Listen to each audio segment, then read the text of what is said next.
So last night I had an interesting conversation with Piper, and we actually had this conversation a little bit before, but it's interesting that she had brought it up again. She's convinced, somebody's convinced her, that if Trump is impeached and is removed from office,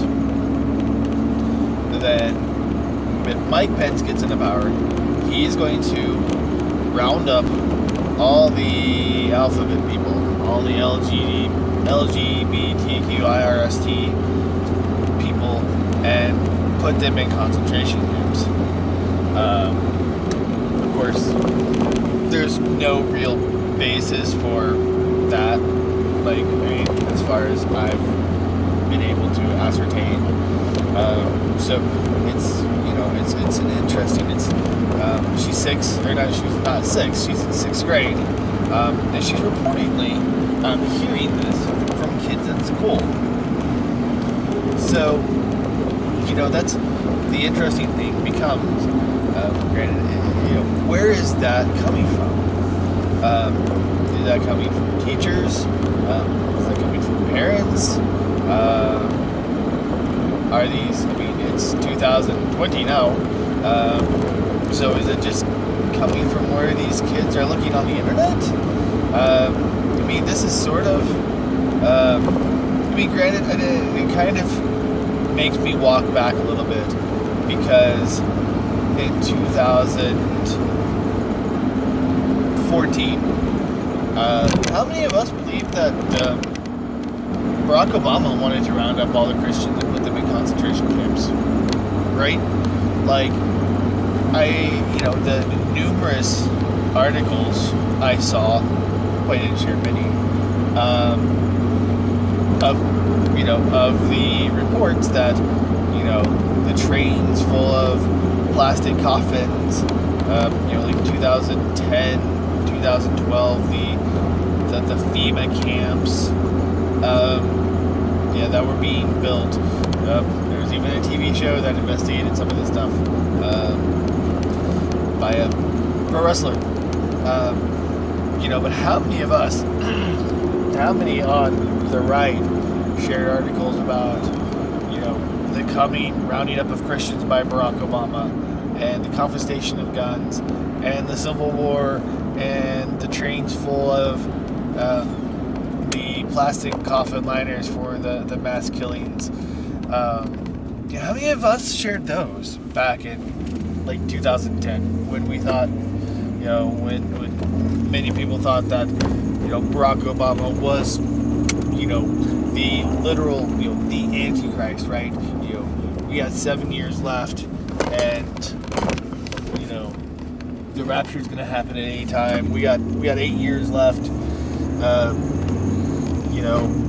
or even before that, right? Which actually is an interesting thing. Many of the people who believe that Christians were going to be sent to mass internment camps and mass murder were also the same people who believe that the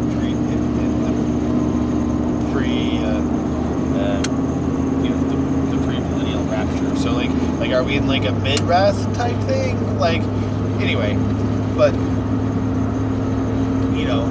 it's the power of the conspiracy theory, right?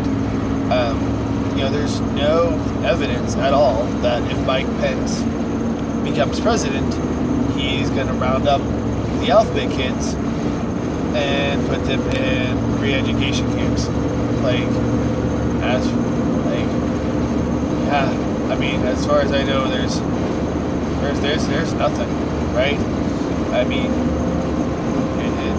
It's interesting that it's gotten down as far as, middle school kids are talking about this, reportedly, anecdotally, from my daughter.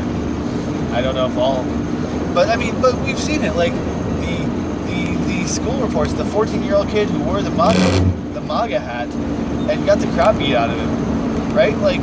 Seriously, I find it fascinating that somebody mentioned this. If the Democrats had played ball with Trump instead of whatever they did the last 4 years, things would have gone very differently, I believe. I believe that Trump would have been far more bipartisan than Obama or Bush, right? Like, if, had they stepped back and went and said, okay, fine, you want to get things done, let's I truly believe that had the Democrats not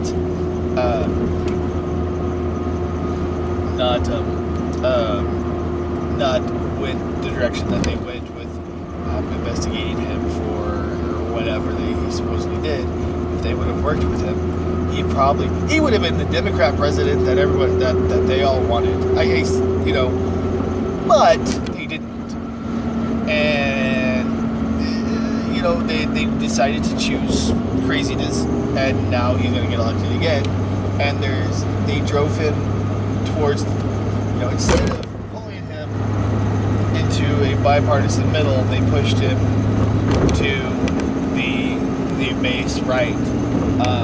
So, this whole impeachment thing is pretty much a guarantee for Trump 2020 re-election. The fact that he blew up some dude, some Iranian dude last night or a couple nights ago, is just like the ice cream for the re-election pie, right? So yeah. But it's just back to my original point. The conspiracy theories are powerful because they're the unfalsifiable thing. They're like evolution. Everybody says there's that you can look around and see evidence, but you can't falsify it. You can't prove it, right? That's how many conspiracy theories are, right? And then, of course, some continue, but of course, like somebody else has said, there's conspiracies. There's always conspiracies. Conspiracies are just a group of people getting together, planning on doing something. Typically, planning on doing something bad. This happens all the time, and I would wager at every level of government.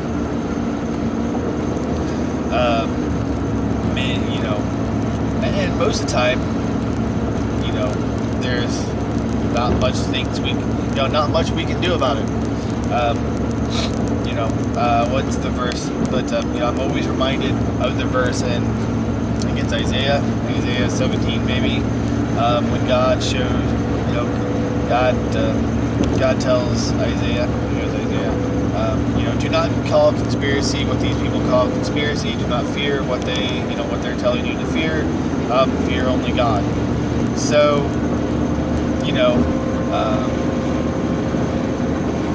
are they spraying chemtrails off of 747s? I don't know. Maybe. Is there anything I can do about it? No.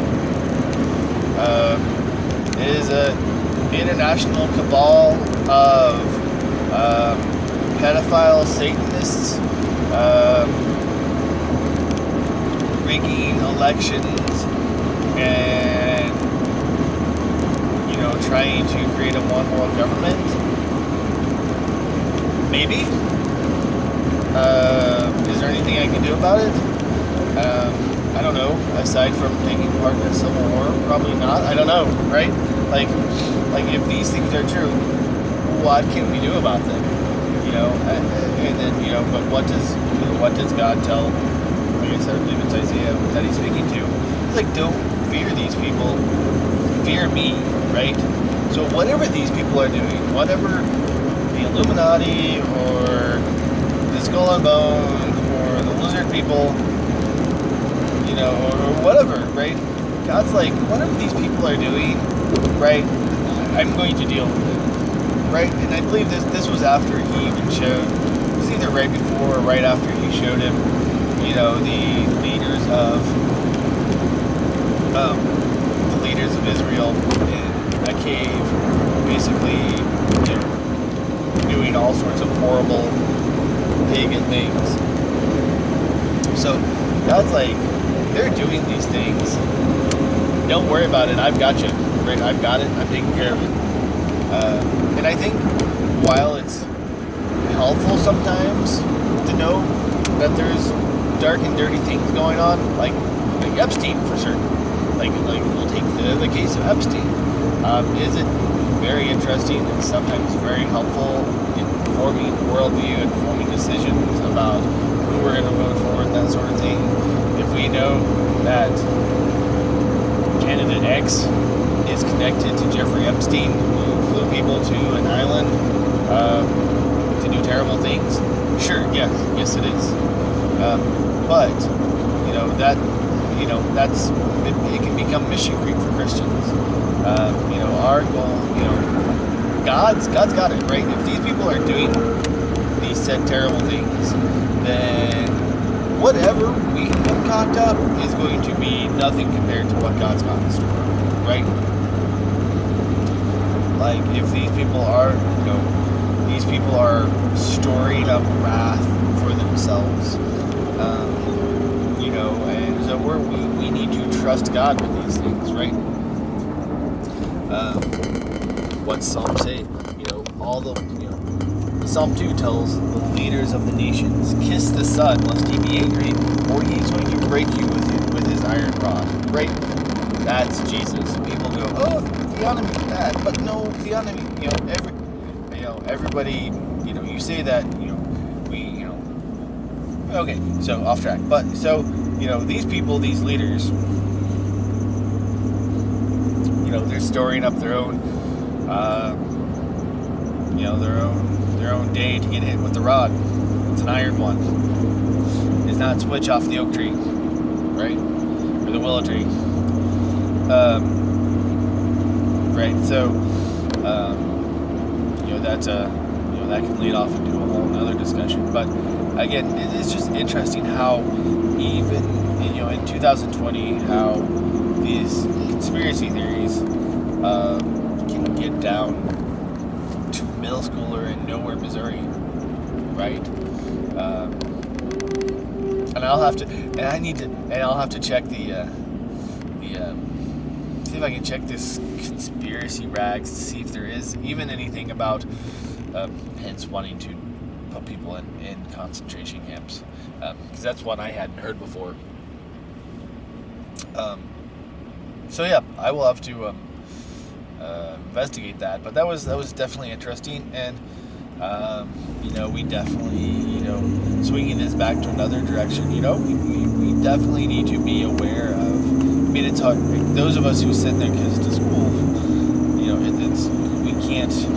we can't guard every discussion they have with their peers. We definitely need to try to guard what they're doing and watching and seeing when we can. It says in Matthew that the eyes are sort of the windows. Even Matthew says the eyes essentially are the windows to the soul. What you take in through your eyes is going to affect you. So ears too, I'm sure. So